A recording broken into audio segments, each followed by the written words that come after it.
I want you to start by picturing someone in your own life. Okay. Yeah. Someone you just haven't spoken to in a very long time. It could be an old friend you used to share everything with, a family member you had a falling out with, or maybe, I don't know, a mentor who believed in you before life, just sort of, for whatever reason, pulled the two of you apart. Right. Someone where there's just that heavy distance now. Exactly. Have you got them in your mind? Think about the last time you hovered over their name in your phone's contacts, feeling that sudden, that heavy knot in your chest before ultimately just locking the screen and putting the phone away. That is such a universal feeling. It really is. Yeah. And we are going to hold on to that specific feeling of hesitation today. Keep that person in your mind as we begin this deep dive, because the source material we are unpacking today is going to act as a mirror to that exact human failure. It definitely is. We're exploring this really poignant English story set in Copenhagen back in the early 1960s.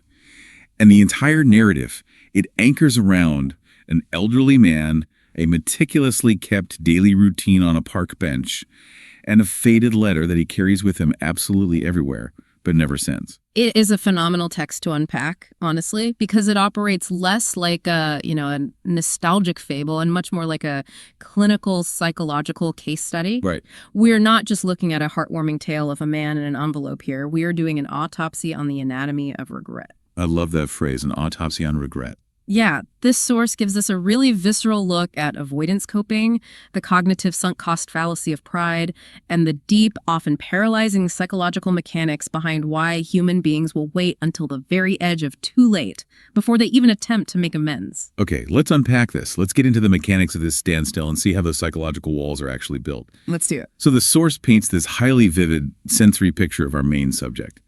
He's an elderly master carpenter named Eric Anderson. Master carpenter, right? Right, and every single morning, precisely at 9 a.m. when the local church bells ring 9 times, Eric walks through King's Garden in Copenhagen. You can just picture it perfectly. You really can. Yeah. He wears this old but meticulously pressed coat. He uses a wooden cane, and the text specifically notes the soft, rhythmic clicking sound it makes against the cobblestone paths. That sensory detail is so important. It is.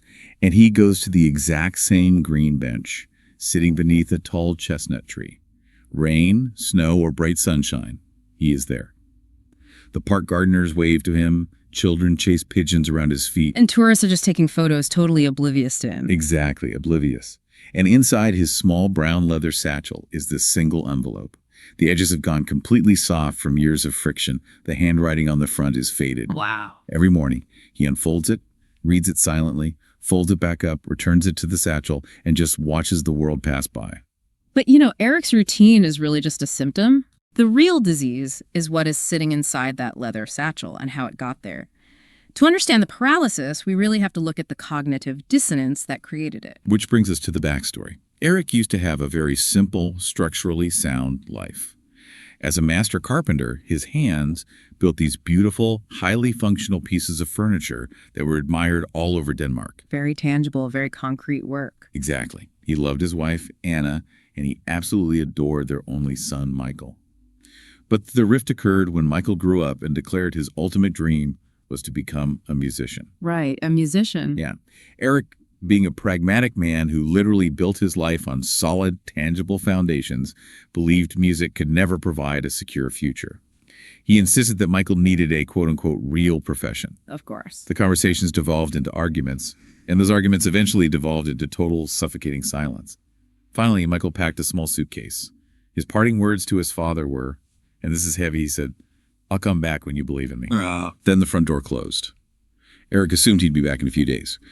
But days became months, months became years, and eventually the occasional letters completely stopped arriving. Notice the clash of worldviews there. Yeah. It is not just a generational disagreement over a paycheck. It is a fundamental collision of how two people process reality. I mean, Well, Eric is a carpenter. Yeah. His entire life is based on the premise that if you measure correctly, cut precisely, and follow the rules of physics, you can control the outcome. right. He needs that structural predictability. Exactly. Michael wants to pursue music, which to Eric represents chaos, intangibility, and a total loss of control. Eric's insistence on a real profession isn't just about financial security. It is his brain desperately trying to force his son's life into a predictable, controllable schema. That makes the visual of him on the bench even more tragic, honestly. It really does. Because reading the source material, Eric's daily schedule on that green bench feels like a psychological skipped record. It's not just a passive habit. No, not at all.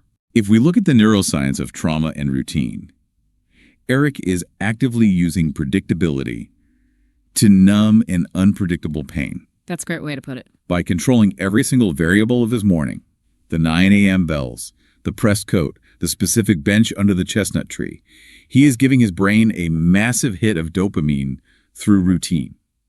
He is using structure as a shield against the active, agonizing reality of his son's absence. The source material gives us a devastating detail that proves your point about that shield, actually. No, it's that.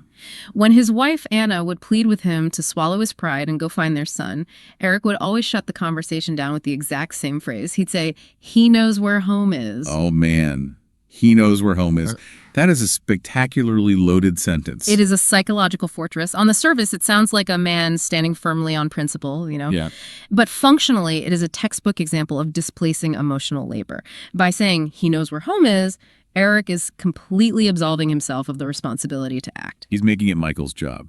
Exactly. He shifts the entire burden of reconciliation onto his child.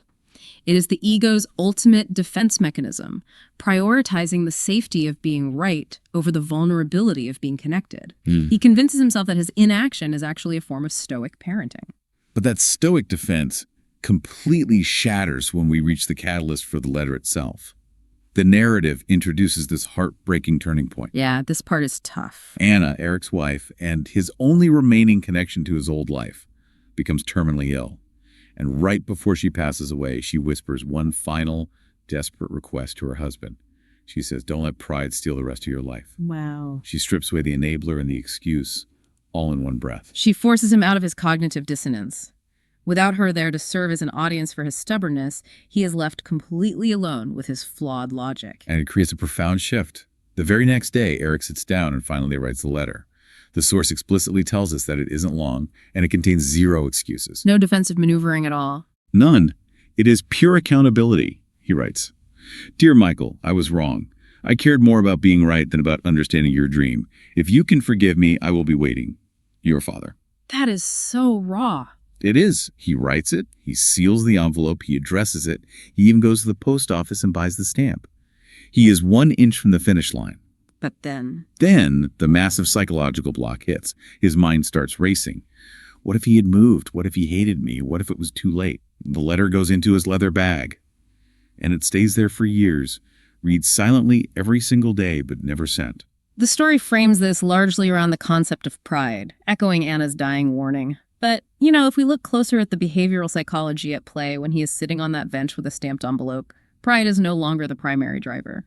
I completely agree with challenging the surface-level text here. Is it really just pride keeping that letter in the bag? No, I don't think so. I don't either. It feels much more like the terrifying vulnerability of the status quo bias. Because as long as that letter remains unsent in his satchel, Eric exists in this state of emotional Schrodinger's cat. Oh, that's a brilliant way to phrase it. His son might forgive him, or his son might reject him. Both possibilities exist simultaneously in his mind. Right. The moment he drops that envelope into a mailbox, he collapses the wave function. He risks a final, definitive rejection. What's fascinating here is how the fear of finality is entirely overriding his desire for resolution. What we're seeing is an extreme form of loss aversion. Loss aversion, okay. Yeah, the human brain will frequently choose a familiar, manageable ache over the terrifying prospect of a new, catastrophic devastation. Yeah. The physical envelope in his bag weighs perhaps an ounce, but the cognitive load of carrying an unmade decision is staggering. It has to be exhausting. It is. Psychologists refer to this as the Zeigarnik effect. Wait, the Zeigarnik effect? Yeah, it's this principle that our brains obsess over uncompleted tasks. Eric is exhausted because deciding not to send the letter every single day is an active, grueling choice. He is protecting himself right into a state of total, agonizing isolation.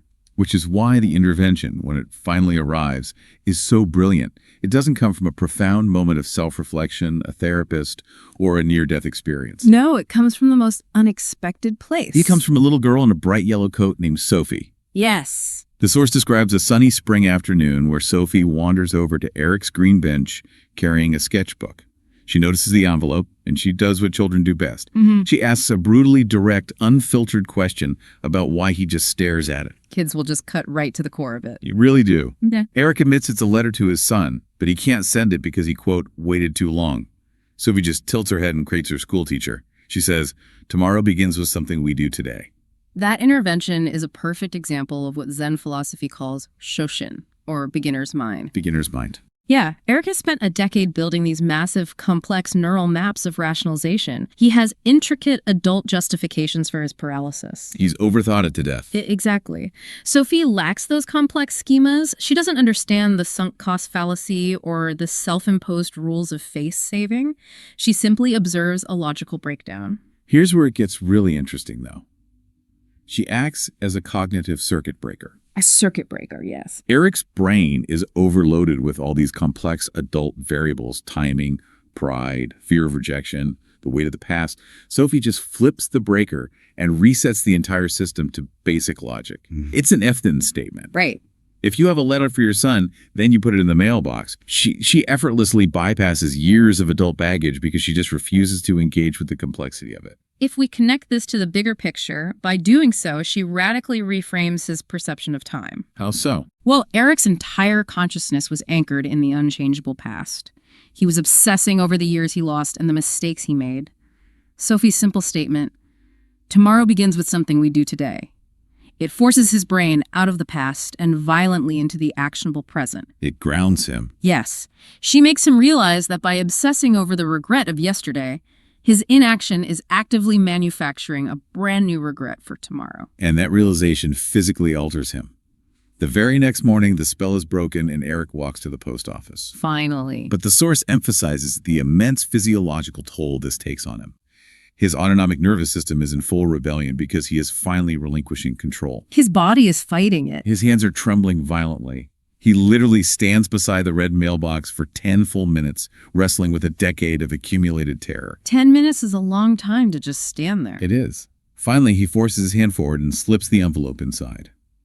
The text notes that immediately his leather satchel feels strangely light. The release of the Zeigarnik effect. The loop is finally closed, and the cognitive burden just evaporates. But the open loop of the relationship is just beginning. After he drops it in the mail, weeks pass. The source describes the agony of this waiting period. Oh, I can only imagine. The silence stretches on, and Eric begins to resign himself to the fact that his worst fears were true. But then, on a rainy Tuesday, a young postman arrives at Eric's apartment. He hands him an envelope, and Eric instantly recognizes the handwriting. It's from Michael. The collapse of the wave function you mentioned earlier, the definitive answer. Exactly. His heart is pounding, his hands are trembling all over again, and he tears it open. The letter reveals a completely shocking twist of perspective that reframes the entire decade of silence. This is the part that really got me. It's wild. Michael writes, I never stopped hoping I would hear from you. I wanted to write many times, but I believed you no longer wanted me. I forgive you. Come and see me. The sheer tragedy of mutual assumption laid bare. Both men were running the exact same avoidance software. It's devastating. Eric boards a train for Aarhus the very next day. The source gives us this incredibly cinematic, high-emotion moment on the train platform. The train slows down, Eric looks out the window, and there is Michael. The anticipation must have been intense. And he has gray hair now, he has a gentle smile, and resting right beside him on the platform is a violin case. Oh, wow. They stand there facing each other for a second, and then Michael steps forward. His very first words to his father are, So, you finally sent it. It's a brilliant diffusion of tension, using a tiny bit of humor to lance a 10-year-old wound. Eric nods, tears in his eyes, and just says, I'm sorry. Michael says, I know. They embrace, and years of suffocating silence just evaporate. The source points out that Michael had indeed become exactly what he dreamed of, a highly respected violin teacher, adored by his students. Which is amazing. It is. He has a wife, and he introduces Eric to a little boy who shyly calls him grandfather. Eric missed a decade of birthdays and holidays, but he finally gets his second chance. Eventually, back in Copenhagen, they sometimes sit at that same green bench under the chestnut tree together. And when Sophie, the little girl in the yellow coat, sees them and asks Eric if the letter was worth sending, Eric gives this incredibly profound answer. What does he say? He says, it was worth every year I waited, but I wish I hadn't waited at all. That single line perfectly encapsulates the human experience of redemption mixed with the permanent scar of sunk time. It really does. It brings us to the core functional takeaway of this entire source material. The text offers a moral that, on the surface, sounds like a platitude. It says, pride builds walls, love builds bridges. A bit cliche, maybe. Right. But if we look under the hood of that cliche, it is communicating something vital about how we dismantle our ego's threat detection system. So what does this all mean? The detail that really reframes this for me is looking at Michael's ultimate success. Michael became a respected, financially stable violin teacher. He completely proved Eric's initial fears about music not being a real profession wrong. Totally wrong. Eric could have easily written an apology that said, "I'm sorry, I see now that you can make a living playing the violin. You proved me wrong." But he didn't. And that is exactly why the apology worked. If Eric had made it about the career, it still would have been an argument about facts and logic. Right. It still would have been a carpenter trying to measure the worth of a musician. Instead, his letter focused entirely on the emotional failure. He wrote, "I cared more about being right than about understanding your dream." That's the core of it. Yeah, he bypassed the surface-level argument about jobs and addressed the core wound, the invalidation of his son's identity. Connecting this to the broader psychological picture, it shows us that true reconciliation never comes from finally agreeing on the facts of an old argument. Never. It comes from acknowledging that the argument itself became more important than the human being across from you.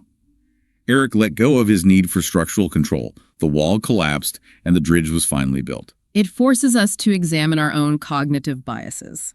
How often do we preserve our own isolation simply because we refuse to be the first one to lower our shield? Too often. We assume the other party is rigid, angry, and unyielding, when in reality they are often just as terrified and paralyzed as we are. Which brings us directly back to you listening to this right now.